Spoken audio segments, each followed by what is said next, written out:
Right అది Indian air force ప్రకటించిన ఒక ప్రకటన మనం చూసాము. ఇప్పటివరకు కూడా ఖచ్చితంగా ఆపరేషన్ సింధూర్ కొనసాగుతుంది.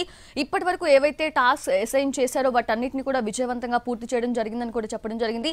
సో ఆపరేషన్ సింధూర్ అయితే ఆగలేదు, ఆపరేషన్ సింధూర్ కొనసాగుతోంది. లేటెస్ట్ అప్డేట్స్ తెలుసుకుందాము. మా colleague Chakri Baramulla check post నుంచి సిద్ధంగా ఉన్నారు. చక్రి, అక్కడ సిచ్యువేషన్ ఎలా ఉంది? ఇండియన్ ఎయిర్ ఫోర్స్ చేసిన ఒక కీలక ప్రకటన అయితే మనం చూస్తున్నాము, ఆపరేషన్ సింధూర్ అయితే కొనసాగుతుంది అని చెప్పి. సో అక్కడ సిచ్యువేషన్ ఎలా ఉంది?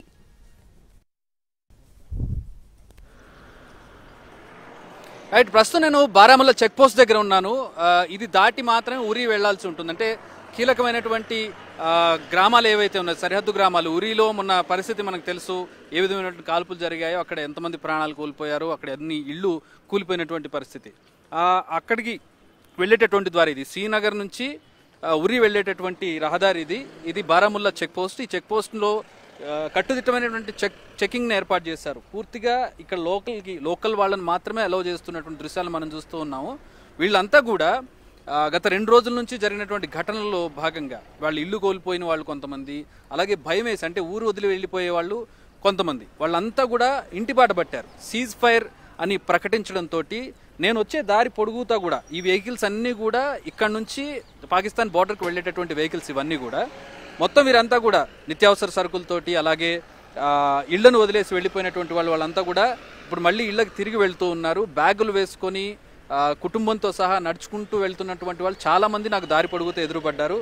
సో అలాంటి వాళ్ళందరినీ కూడా ఇప్పుడు వదులుతూ ఉన్నారు. సాధారణంగా ఇక్కడ విజిటింగ్ కోసం వెళ్లే వాళ్ళనో, లేకపోతే వేరే చిన్న చిన్న పనుల కోసం వెళ్లే వాళ్ళనో తిప్పి వెనక్కి పంపించేస్తూ ఉన్నారు పోలీసులు ఇక్కడ నుంచి. పర్పస్ లేకుండా, లేదంటే చిన్న చిన్న పర్పస్తో, చిన్న చిన్న కారణాలతోటో, లేకపోతే గ్రామాల్లో నివాసం లేని వాళ్ళు అయితే మాత్రం వాళ్ళని పంపించడం లేదు. పూర్తిగా ఐడి ప్రూఫ్లు అవన్నీ చెక్ చేసి మాత్రం వాళ్ళందరినీ కూడా పంపిస్తూ ఉన్నారు. సో చెక్ పోస్ట్ దగ్గర పూర్తిగా, అంటే అక్కడ వరకు కూడా పూర్తిగా చెక్ పోస్ట్ దగ్గర ట్రాఫిక్ జామ్ అయినటువంటి పరిస్థితి. ఇప్పుడే కొంచెం ట్రాఫిక్ క్లియర్ అయింది. ఇంతకు ముందు వరకు కూడా ట్రాఫిక్ ఆపేశారు.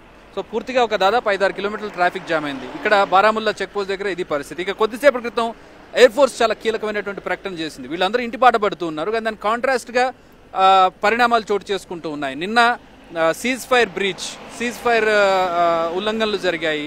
ఒప్పందానికి వ్యతిరేకంగా పాకిస్తాన్ నిన్న కవింపు చర్యలకు పాల్పడింది, దాడులు చేసింది, డ్రోన్ దాడులు, అలాగే షెల్ దాడులు చేసింది. శ్రీనగర్లో కావచ్చు, అటు గుజరాత్ బోర్డర్లో కావచ్చు, రాజస్థాన్ బోర్డర్లో కావచ్చు కాల్పులు జరిగాయి, జమ్మూ బోర్డర్లో కూడా జరిగాయి. సో వాటన్నింటిని దృష్టిలో పెట్టుకొని భారత్ కీలకమైనటువంటి ప్రకటన చేసింది. ఆపరేషన్ సింధూర్ కంటిన్యూ అవుతుంది, ఆపరేషన్స్ ఇంకా కంటిన్యూ అవుతూ ఉన్నాయి. ఎయిర్ ఫోర్స్ ప్రకటన అనేది చాలా కీలకమైన ప్రకటనగా చూడొచ్చు. అంటే ఒకవైపు గంభీరమైనటువంటి వాతావరణం, ప్రశాంతత నెలకొంటుంది అని ఒకటి కనపడుతూనే, మరో పక్కన నివురుగప్పిన నిప్పులా ఇలాంటి ప్రకటనలు కనపడుతుందో ప్రస్తుతం నెక్స్ట్ అంటే ఈ రోజు రాత్రి, అంటే మనం గత కొద్ది రోజులుగా చూస్తున్నాం అటాక్స్ అన్ని కూడా నైట్ టైం జరుగుతున్నాయి. తీవ్రమైనటువంటి పరిణామాలన్నీ కూడా నైట్ టైమే చోటు చేసుకుంటూ ఉన్నాయి. అటు పాకిస్తాన్ దాడి చేసినా, ఇటు మనం దాడి చేసినా కూడా 99% పగటిపూట కాకుండా రాత్రిపూట ఈ ఘటనలన్నీ కూడా జరుగుతున్నటువంటి పరిస్థితి. సో నిన్న రాత్రి పరిస్థితి చూసాం. ఒక 2-3 గంటల పాటు ఏం జరుగుతుందో తెలియనటువంటి పరిస్థితి. సీజ్ ఫైర్ అని ప్రకటించారు, తర్వాత మళ్ళీ కాల్పులు జరుగుతున్నాయి. ఏం జరుగుతుందో అర్థం కానటువంటి పరిస్థితుల్లో సరిహద్దు గ్రామాల ప్రజలు ఉన్నటువంటి దృశ్యాలను నిన్న చూసాం మనం. మళ్ళీ ఈ రోజు రాత్రి, నిన్న దాని మీద పాకిస్తాన్ వివరణ కూడా ఇవ్వలేదు, ఈ రోజు దానికి సంబంధించి చర్చలు జరగలేదు, ఎవరు దాని మీద ప్రకటన చేయలేదు పాకిస్తాన్ నుంచి. మరి ఈరోజు రాత్రి సీజ్ ఫైర్ కట్టుబడుతుందా, మళ్ళీ నిన్నట్లాగే కంటిన్యూ చేస్తుందా?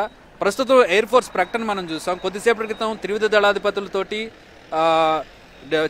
డిఫెన్స్ అడ్వైజర్ తోటి, భద్రతా సలహాదారుతోటి కీలకమైన చర్చలు జరిపారు ప్రధాని. ఇప్పుడు ఎయిర్ ఫోర్స్ ప్రకటన చూస్తూ ఉన్నాం. ఇంకా ఆపరేషన్స్ కొనసాగుతూ ఉన్నాయి, దాడులు జరిగే అవకాశం ఉందనే ఒక మెసేజ్ని ఇవ్వడం అనేది ప్రస్తుతం కొంచెం కలకలం రేపుతుందని చెప్పొచ్చు. సో అసలు సీజ్ ఫైర్ ఉందట లేనట్ట అనే ఒక కన్ఫ్యూజన్ ప్రజల్లో నెలకొంది. నిన్న అఫీషియల్గా ప్రకటన చేశారు సీజ్ ఫైర్ అని చెప్పి, రాత్రి ఘటనలు జరిగాయి. ఈ రోజు చూసినట్లయితే మనకి ప్రస్తుతం ఇక్కడ ఈ చెకింగ్ జరుగుతుంది, అందరినీ కూడా లోపలికి పంపిస్తూ ఉన్నారు లోపలికి. సో మొత్తం కూడా క్లియర్ చేసి లోపలికి పంపిస్తున్నటువంటి పరిస్థితిని మనం చూస్తూ ఉన్నాం. సో ఇలా గ్రామాలకు వెళ్ళిన వాళ్ళు రేపు మళ్ళీ సీజ్ ఫైర్ ఉల్లంఘనలు జరిగి మళ్ళీ ఊరిలో కాల్పులు జరిగితే మళ్ళీ నష్టపోయేటటువంటి పరిస్థితి. సో ఏం జరగబోతుంది అనేది కూడా ఉత్కంఠ నెలకొని ఉంది. సాయంత్రం చీకటి పడే సమయంలో ఈ ఘటనలు చోటు చేసుకుంటుండడంతో ఈ రోజు రాత్రి ఏం జరుగుతుందనే ఉత్కంఠ ప్రధానంగా దేశ ప్రజల్లో కావచ్చు, ఎక్కువగా ఈ సరిహద్దు గ్రామాల ప్రజల్లో నెలకొని ఉన్నటువంటి పరిస్థితి.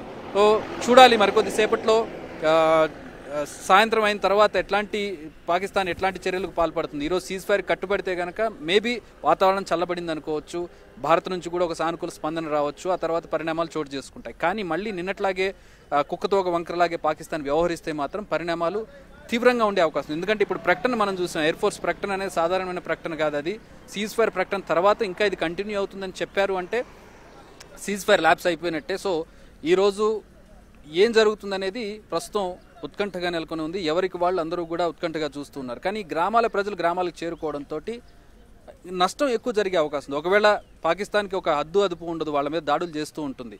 సో ఆ దాడుల్లో ఇంకేమైనా నష్టం ఎక్కువ జరుగుతుంది అనేది కూడా చూడాల్సినటువంటి పరిస్థితి నెలకొని ఉంది. సౌజన్య, ప్రస్తుతం నేను ఇక్కడ నుంచి ఉరి చేరుకోబోతున్నాను. మరికొద్దిసేపట్లో ఉరికి వెళ్తాను. నేను ఉరిలో పరిస్థితి ఎలా ఉంది, అక్కడ యాక్చువల్గా ప్రజలు ఉన్నారా, ఇల్లు ఖాళీ చేసి వెళ్ళారా, వెనక్కి వచ్చారనేది తెలియాల్సి ఉంది.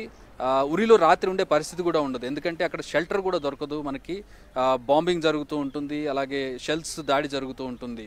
అక్కడ లోకల్ వాళ్ళకే చాలా ఇబ్బందులు ఉండేటువంటి పరిస్థితి, ప్రాణాలు పోయేటటువంటి పరిస్థితి. సో అక్కడికి వెళ్ళి అక్కడ పరిస్థితిని చూపించే ప్రయత్నం చేస్తాను సౌజన్య. ప్రస్తుతం ఇదైతే బారాముల్లాలో చెక్ పోస్ట్ దగ్గర ఉన్నటువంటి పరిస్థితి. ఓటీయూ. Yes, Chakri, thank you. Thanks for the updates.